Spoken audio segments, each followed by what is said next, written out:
tarde, boa noite, meu caro aluno do curso de aplicações e pesquisa de marketing. Bem-vindo a mais uma aula e hoje a aula é sobre análise conjunta.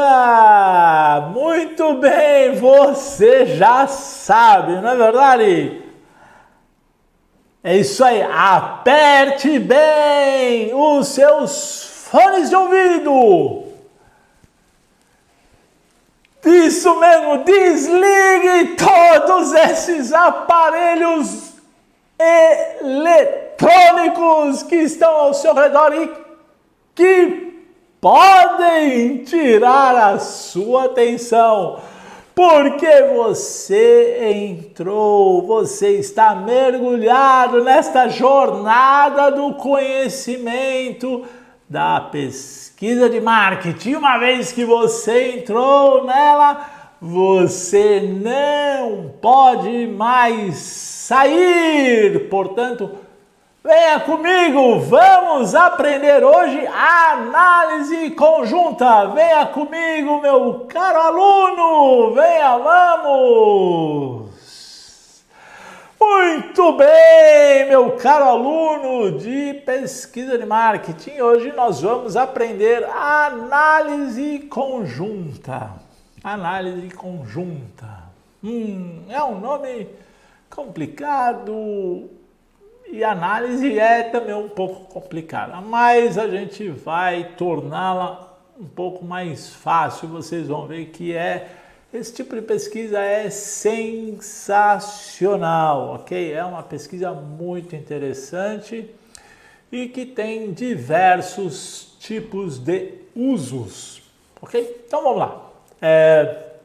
Primeiro, problema. Qual é o problema que a análise conjunta tende a resolver? Então, vamos lá. O problema é o seguinte. Eu quero lançar um novo produto e eu quero saber o que o consumidor quer nesse novo produto. Por exemplo, um celular, um computador, um carro. O que o consumidor quer? E o consumidor quer tudo, não é verdade? E quer pagar pouco. Do outro lado, o vendedor quer oferecer o menos possível ao maior preço possível, não é verdade? Então eu tenho que equilibrar o que o consumidor quer, a quanto ele está disposto a pagar, com aquilo que o fabricante pode e quer oferecer e quanto ele quer cobrar por aquele produto, ok? Então, o fabricante quer minimizar custos, mas ao mesmo tempo ele também quer oferecer maior valor que os seus concorrentes. Portanto, qual é o problema? Ele quer saber quanto que os consumidores atribuem a cada um dos elementos de um determinado produto, ok? Então, quanto o consumidor atribui ao fato de um laptop ser leve? Quanto que os consumidores atribuem ao fato de um iPhone ou de um celular ter tela OLED? Quanto que os consumidores atribuem ao fato de um ar-condicionado gastar X energia? Quanto que os consumidores atribuem ao fato de um carro ser mais econômico e assim por diante, tá certo? Então esse é o problema. É um grande problema porque os fabricantes podem montar os seus produtos em N formas possíveis. Vamos pegar um produto relativamente simples, como uma torradeira. Isso, torradeira. Que é produto, você põe o pãozinho e ela, depois de algum... pula o pãozinho, tá certo? Não é muito comum aqui no Brasil, mas algumas pessoas têm uma torradeira. Tudo bem, então uma torradeira pode ser uma torradeira assim, chique, bacaninha, como essa aqui, uma torradeira sofisticada, ou pode ser uma torradeira assim mais colorida, cheia de verdinho, pode ser uma torradeira com 4 slots para colocar 4 pãezinhos, pode ser uma torradeira para dois, mais simplesinho, mais quadradinho, ou pode ser até uma torradeira mais sofisticada que faz ovo ao mesmo tempo, né? Olha que maravilha, né? Pergunta, o consumidor quer uma torradeira retrô, quer uma torradeira mais colorida, quer uma torradeira 4 com 2, ou quer uma modelo de luxo que já faz, né, o ovo, né, ou já faz o café, vai saber, né? Essa é uma pergunta, né? E os consumidores querem e quanto que eles vão pagar por cada uma dessas torradeiras, tá certo? Bom, como é que eu vou descobrir? Solução número 1, vou perguntar diretamente, né? Que marca você prefere ou quanto você pagaria por esse produto ou que atributos você prefere nesse produto, né? Perguntas óbvias, não é verdade? Não, as perguntas são óbvias e as respostas também vão ser óbvias. Por quê? Porque o consumidor sempre vai querer o menor preço possível, sempre o melhor produto possível. Ele vai querer o máximo ao menor preço possível. Então ele quer um produto mais fácil de limpar, ele quer um produto que consome menos energia, ele quer um produto mais fácil de levar, ele quer um produto com maior memória, ele quer o máximo pagando o menos possível, né? Então, se eu pergunto, por exemplo, a importância de cada atributo numa escala de 7 ou numa escala de 10, tanto faz, né? De 0 a 10, qual a importância que você dá para a marca? Qual a importância que você dá para a taxa de juros? Qual a importância que você dá para a taxa? Qual a importância que você dá para o limite de crédito em um cartão de crédito? Provavelmente você vai obter mais ou menos as respostas muito parecidas, né? 6.7, 7.2, 8.1, 7.5. Por quê? Porque tudo é importante, não é verdade? Afinal de contas, se não fosse importante, o pesquisador não estaria me perguntando, né? Então, esse tipo de pergunta não costuma discriminar muito a resposta do respondente.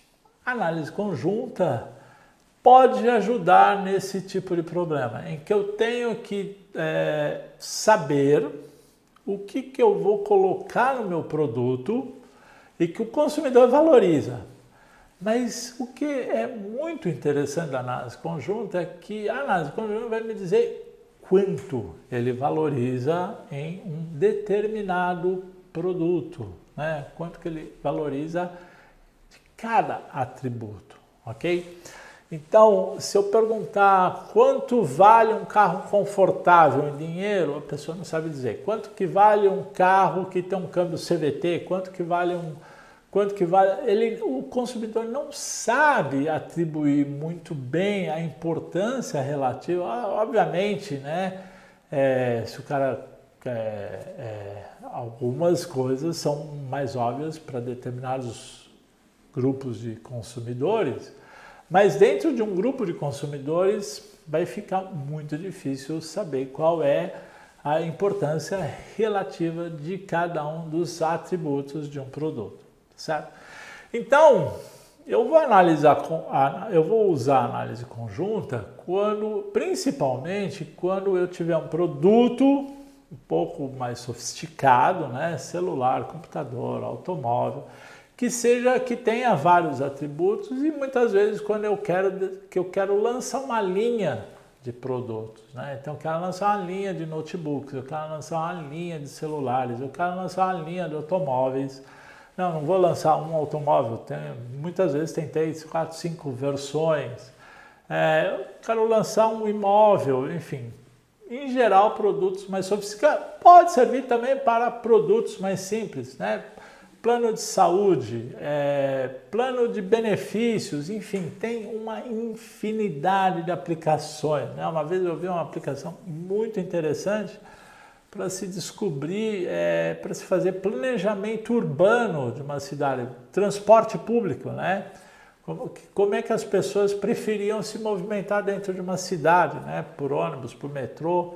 Então, existem infinitas aplicações para a análise conjunta, ok? Então, vamos entender um pouco melhor como é que funciona a análise conjunta e ao final da nossa aula você vai entender um pouco melhor sobre as diferentes aplicações da análise conjunta. Então, o problema básico que a análise conjunta resolve é superar a inabilidade do respondente em determinar o seu sistema de valores. Em outras palavras, quanto vale cada atributo de cada produto, ok? Quanto vale cada atributo de cada produto. É isso, basicamente, que a análise conjunta vai poder me dizer, tá bom? Pressuposto básico da análise conjunta é que um produto ou um serviço é um agregado de atributos. Então, um carro é um carro, mas ele tem atributos: conforto, economia, desempenho, carregamento fácil se for elétrico, grande, pequeno, porta-mala, enfim. São atributos de produto. Um telefone celular é um agregado de atributos. Tamanho, peso, tamanho da tela, qualidade da câmera fotográfica, número de câmeras, memória, processador, assim por diante. A mesma coisa um plano de saúde, se tem copagamento ou não tem copagamento, se cobre, quais os tipos de cirurgia que cobre, qual é a carência, qual é o preço para familiar, enfim. Plano de seguro de veículo, é um conjunto de atributos. Então esse é o pressuposto básico, tá certo? Então sempre que eu puder desmembrar os atributos de um produto, um serviço, hotel é um conjunto de atributos: qual tipo de cama, qual tipo de quarto, se tem café da manhã ou não incluído, se tem lazer, qual é o tipo de lazer, enfim, ok? Tá claro que produtos, na verdade, não são produtos, mas são conjuntos de atributos. Todos esses atributos formam um produto. Numa pesquisa tradicional, eu vou perguntar quanto vale para você isso, ou quão importante esse atributo é para você, quão importante esse atributo é para você, quão importante esse atributo é para você. A análise conjunta não vai fazer isso aqui, não, certo? O que o consumidor vai fazer? Ele vai ser exposto a um produto real. Então, ele não vai reagir a um atributo, mas ele vai reagir a um produto. Então, ele vai ser exposto a um carro, ele vai ser exposto a um tipo de hotel, ele vai ser exposto a um tipo de telefone celular, ele vai ser exposto a um tipo de plano de saúde ou um seguro, ok? Como na vida real, na verdade, a gente não compra atributos. Nós comparamos atributos, mas nós compramos produtos e nós compramos o produto em si. Então a gente olha um produto e fala: nossa, esse produto tem isso, isso, isso, é muito legal.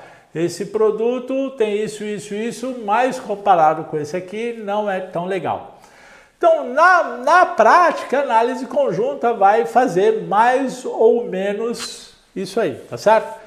Então vamos ver um exemplo muito simples para você entender mais ou menos a lógica e o tipo de resposta que eu posso ter de uma análise conjunta, tá bom? Então vamos lá, vamos supor que eu vou fazer aqui uma análise conjunta de fraldas para bebês, tá certo? E esse produto é um conjunto de atributos, né? A fralda é um conjunto de 3 atributos. Veja, esse é apenas um exercício acadêmico para você entender, tá bom? Então, esse produto fralda tem apenas 3 atributos, que é marca, preço e se tem ou não tem gel, ok? Apenas 3 atributos, sendo que marca, temos 3 marcas possíveis, preço, temos 3 preços possíveis e se tem ou não tem gel, ok? Muito bem. Então, com esses 3 atributos e esses diferentes níveis, eu consigo formar 3 vezes 3 vezes 2, 18 produtos diferentes, ok? Então vamos lá, 3 marcas combinadas com 3 preços, combinadas com tem ou não tem gel, eu consigo formar 18 produtos diferentes, tá bom? Então eu formei, combinei todos esses atributos entre si,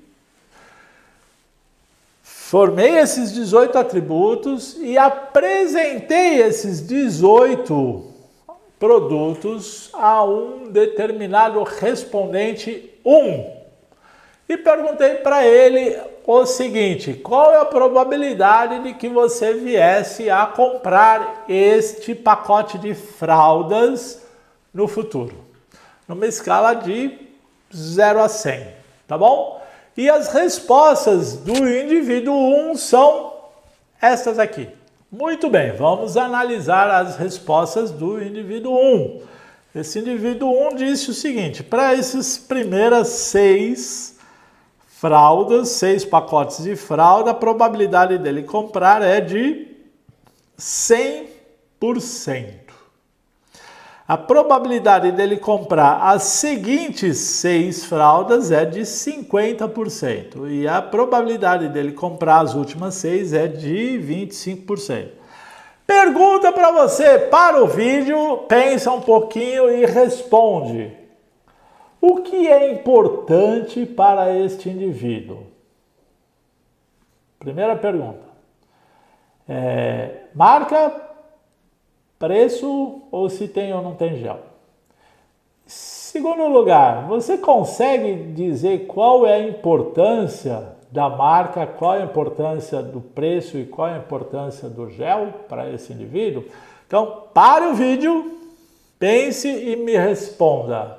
Resposta logo em seguida. Muito bem, é isso aí. Se você respondeu que para este consumidor apenas a marca é importante, você acertou. E se você disse que marca é 100% da importância, você acertou. Por quê?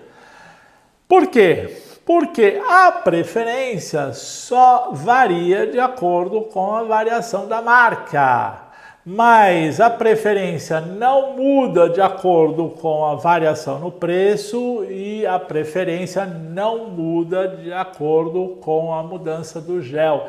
Lembra da pesquisa causal que a gente queria saber qual era a relação de causa e efeito, e a gente podia determinar uma relação de causa e efeito quando uma variação na variável independente implicava numa variação na variável dependente? É isso aí que a gente está fazendo aqui, tá certo?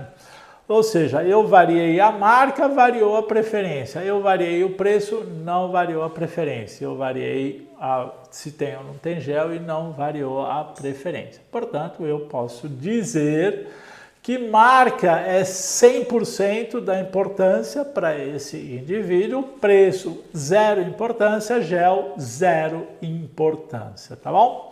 Muito bem, mas eu fiz essa mesma pergunta e eu apresentei esses 18 pacotes de fralda para o indivíduo 2.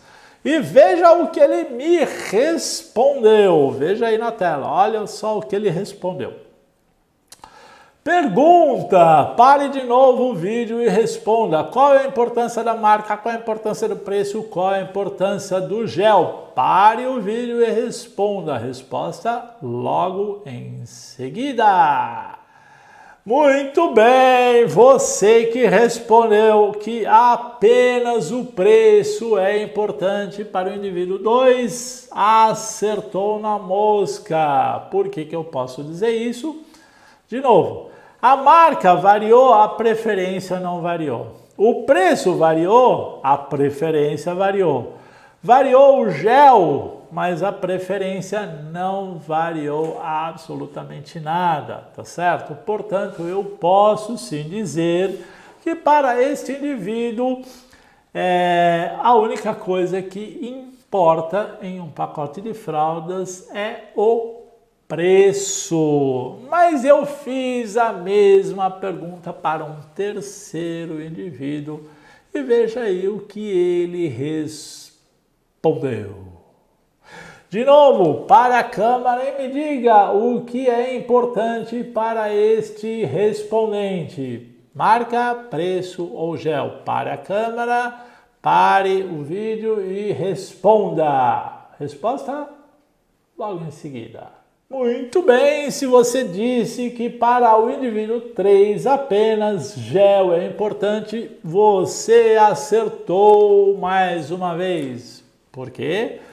Porque a marca variou, a preferência não variou, o preço variou, a preferência não variou e quando o gel variou, a preferência variou. Tá certo? Muito bem, então eu posso dizer que para o indivíduo 3, o gel é 100% da importância, preço 0%, marca 0%. Portanto, qual é a primeira resposta que a análise conjunta vai me dar? Qual é a importância relativa de cada atributo, sem perguntar qual é a importância de cada atributo, tá bom? Ou seja, eu não vou perguntar para você, para o respondente, quão importante é a marca?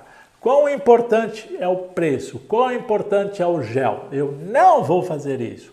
Eu vou arranjar esses atributos de uma determinada forma, que a gente vai ver como é que eu arranjo, e vou apresentar um produto para o indivíduo. Eu não vou apresentar um estímulo, um atributo, eu vou apresentar um produto e vou perguntar para ele qual a probabilidade de você comprar este produto, ok? E eu vou inferir a importância relativa de cada atributo a partir da intenção de compra desse indivíduo, tá certo? Muito bem, então a primeira resposta que a análise conjunta me dá é qual é a importância relativa de cada atributo. Mas a análise conjunta me dá outras coisas também. Então vamos lá, vamos voltar aí para o indivíduo 1. Que outras respostas que ele me dá? Pare o vídeo e me diga.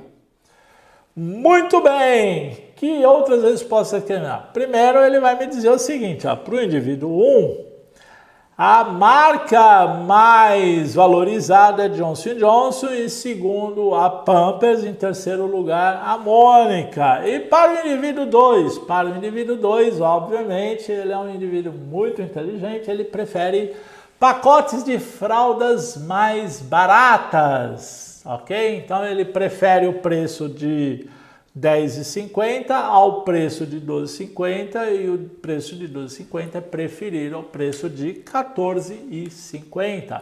E para o indivíduo 3, ele prefere com gel do que sem gel, ok? Muito bem, então segunda resposta que a análise conjunta me dá. Qual é a preferência, o quanto que um atributo vale mais do que o outro, tá bom? Quanto que o nível de um atributo vale mais do que o outro, tá bom? A terceira pergunta não é tão fácil assim. Qual é a terceira informação que a análise conjunta vai me dizer? Pare o vídeo, pense um pouquinho, resposta logo em seguida. Muito bem?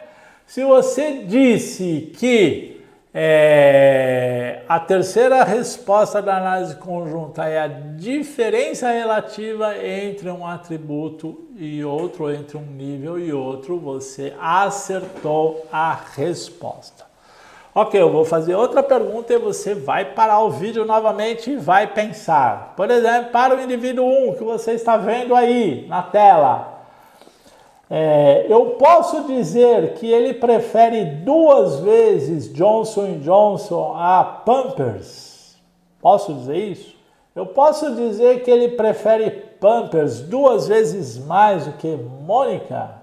Posso dizer isso? Ou, em outras palavras, a preferência de Pampers é a metade da preferência de Johnson & Johnson, ou que Mônica é metade da preferência de Pampers e um quarto da preferência de Johnson, pare o vídeo e responda. Posso dizer ou não posso dizer? Para o vídeo. Muito bem, a resposta é não posso dizer isto. Como assim? Eu não posso dizer, mas 100 não é 2 vezes 50, 50 não é 2 vezes 25, então é óbvio que 100 é o dobro de 50, então eu posso dizer que a preferência de Johnson & Johnson é o dobro de Pampers. Não, eu não posso dizer isso. E por que eu não posso dizer isso? Porque essa não é uma escala razão, essa é uma escala intervalar. Lembra lá no curso de pesquisa 1, propriedade das escalas, essa é uma escala intervalar, o zero não é fixo, lembra? O que é preferência zero? Não existe preferência zero, tá certo?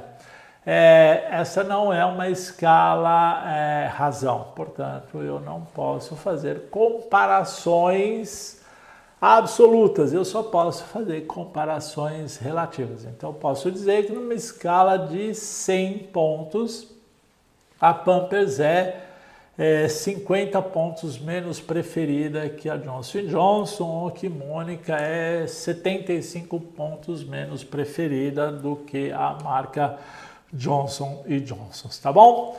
Muito bem, então, isto é a ideia da análise conjunta, tá certo? Então eu vou pegar conjunto de atributos, vou organizá-los de alguma forma e vou apresentar ao respondente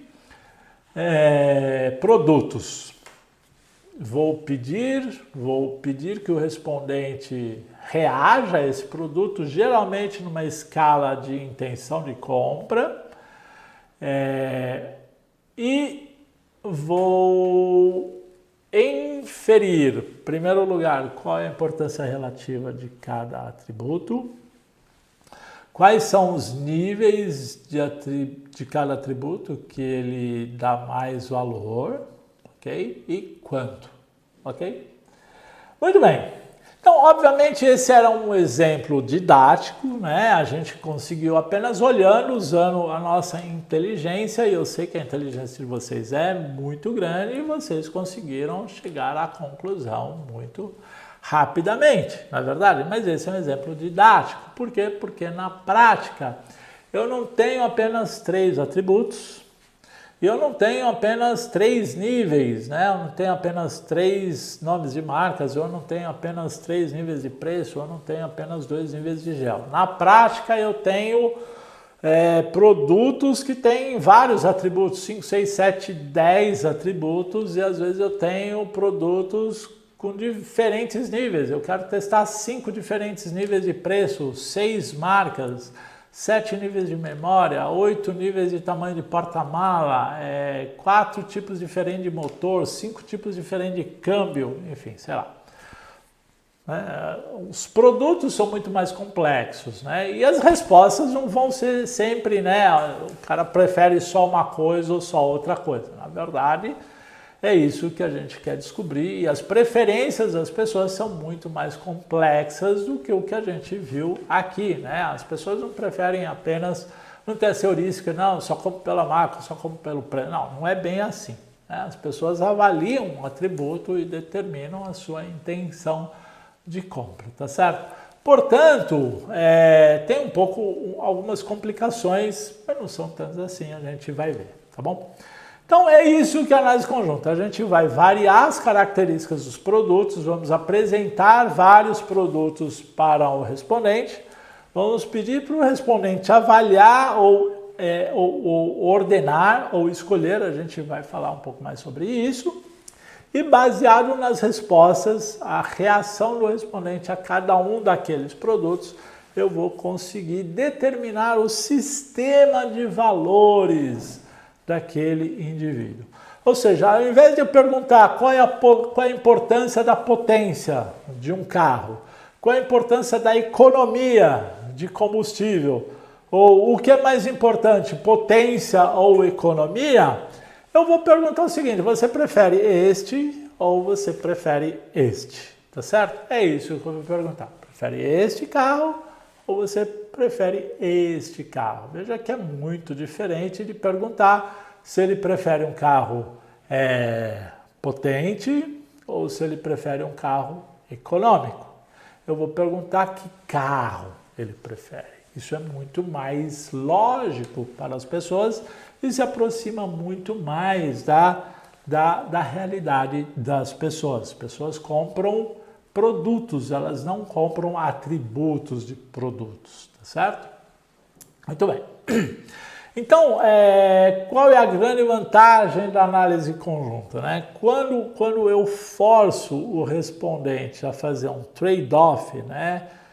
Fazer a opção entre diferentes atributos de um produto, eu consigo aprender o sistema de valores daquele indivíduo, ok? Então, eu só vou aprender o sistema de valores daquele indivíduo porque eu forcei ele a fazer escolhas entre atributos que são distintos. Então, ele prefere um carro mais potente ou ele prefere um carro mais econômico. Quando ele escolhe um carro mais potente, eu sei que ele dá mais importância à potência, tá certo? Quando ele escolhe um carro mais econômico, eu sei que ele dá mais importância à economia de combustível.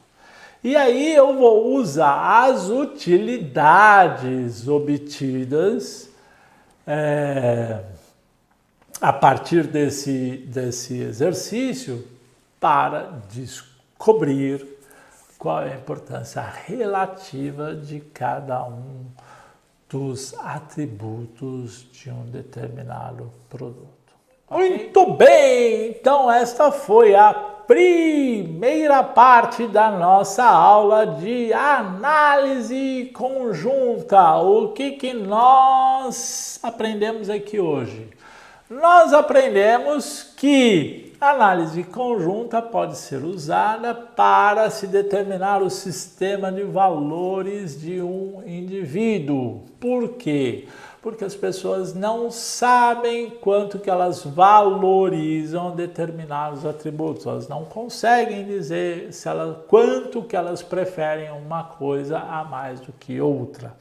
Então, a análise conjunta vai dar como estímulo de uma pesquisa um produto. Esse produto é um conjunto de atributos. E ao fazer trade-offs entre esses atributos, eu vou conseguir descobrir o sistema de valores dos consumidores, tá bom? Muito bem, na próxima aula nós vamos continuar para entender agora sim como é que eu faço análise conjunta, tá bom? Muito bem, te espero na próxima aula. Ok? Um grande abraço e até logo!